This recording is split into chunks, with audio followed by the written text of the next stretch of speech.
Dobro je poznato da zapisom već 6 godina promovišemo Crnu Goru. No dobro je poznato i to da Crna Gora nije samo ovdje na Jadranu, nego i širom svijeta. Prije 63 godine Crnogorci su se doselili u Lovćenac u Vojvodini, dakle u našem neposrednom susjedstvu u Srbiji. Oni i dalje čuvaju taj crnogorski nacionalni identitet uspješno, u Lovćencu su i dalje većina i to se može osjetiti, mogu da vam priznam, čak i u osnovnoj školi gdje je već 3. i 4. generacija djece, jer su nas zamolili da pozdravimo sve u Crnoj Gori. Dakle, ovo je reportaža o mnogim aspektima Lovćenca, prvenstveno o životu ljudi ovog kraja i vjerujem da ćete uživati kako u zemlji, tako i u dijaspori u ovome što smo mi snimili.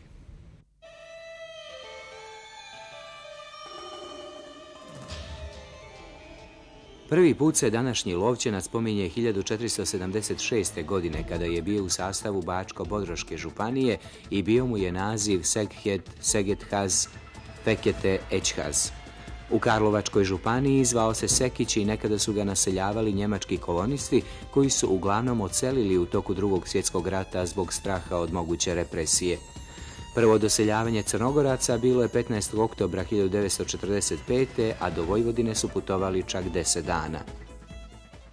Evo nas u samom centru Lovćenca i razgovaramo sa jednim od mještana Miloradom Popovićem, koji je naravno porijeklom iz Crne Gore. Njegovi roditelji su doselili poslije rata sa Očenića, pa da nam ukratko ispričate tu hroniku naseljavanja Lovćenca. I sami Lovćenac se nije zvao tako, nego je tek poslije doseljavanja dobio to ime.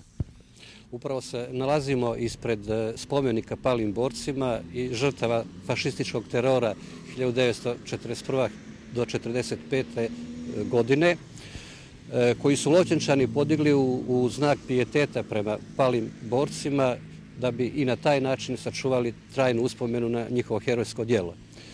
Istovremeno, ovaj spomenik na specifičan simbolički način i daje odgovor zbog čega su naši djedovi i naši očevi dobili kolonizaciju. A dobili su je upravo zbog svog značajnog doprinosa u ostvarivanju pobjede u narodnooslobodilačkoj borbi i revolucionarnoj borbi.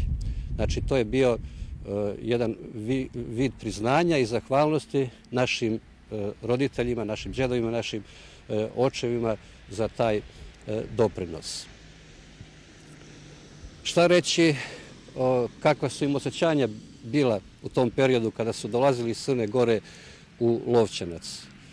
Sljedeći ono što smo čuli iz njihovih priča, možemo reći da su ta osjećanja bila pomiješana. S jedne strane, iskreno su vjerovali da idu u bolje sutra, a sa druge strane su ostale te čvrste, neraskidive emotivne veze prema svojoj matici, prema Crnoj Gori.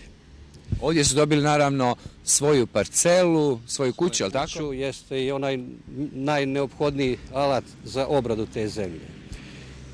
Htio bih još i to naglasiti da upravo zahvaljujući toj čvrstoj emotivnoj vezi sa maticom, da je kod puno ljudi iz generacije u generaciju tokom čitavog ovog perioda od 1945. godine kada je krenulo doseljavanje Crnogoraca u Lovćenac pa do dana današnjeg bila inspiracija da baštine i neguju tradiciju, običaje, kulturu, jezik našeg naroda, dakle crnogorskog naroda i Crne Gore. Prije nego pređemo na to, samo ukratko, to je bilo etapno naseljavanje u toku 2 godine, međutim, mnogo njih nije izdržalo, moralo da se vrati, je li tako? Tako je. Dva se tu datuma spominju kao mogući datumi kada je to krenulo. Jedan je 15. oktobar 1945. a drugi je 15. novembar 1945. Pošto je 15. oktobra 1945. došla jedna grupa ljudi koja je imala zadatak da pripremi logistiku za organizovan prijem doseljenika, onda smo se ovdje u Lovćencu odlučili da ovaj datum, 15. novembar, kad se počelo zaista masovnije dolaziti u Lovćenac, obilježava kao dan kolonizacije, odnosno doseljavanja Crnogoraca u Lovćenac. Koliko ih se 900 vratilo, je li tako?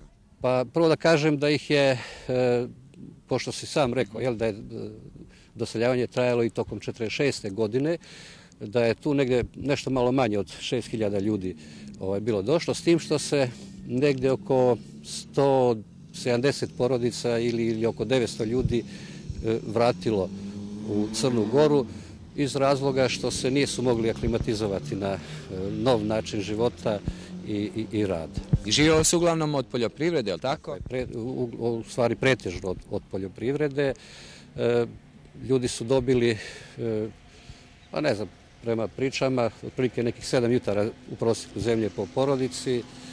Dobili su, kao što smo već rekli, i taj osnovni alat za obradu zemlje i tako je krenuo. I uvijek je bila jaka i dan danas naravno ta veza sa Crnom Gorom, a vi ste već sa 3 godine otišli u Ičevinu u Njeguš, je li tako? Tako je, to je sticaj okolnosti, pošto sam bio nježnijeg zdravlja, roditelji su me poslali u Žanjevdo na Njegušak kod pokojnog džeda i babe i tu sam proveo punih pola godine.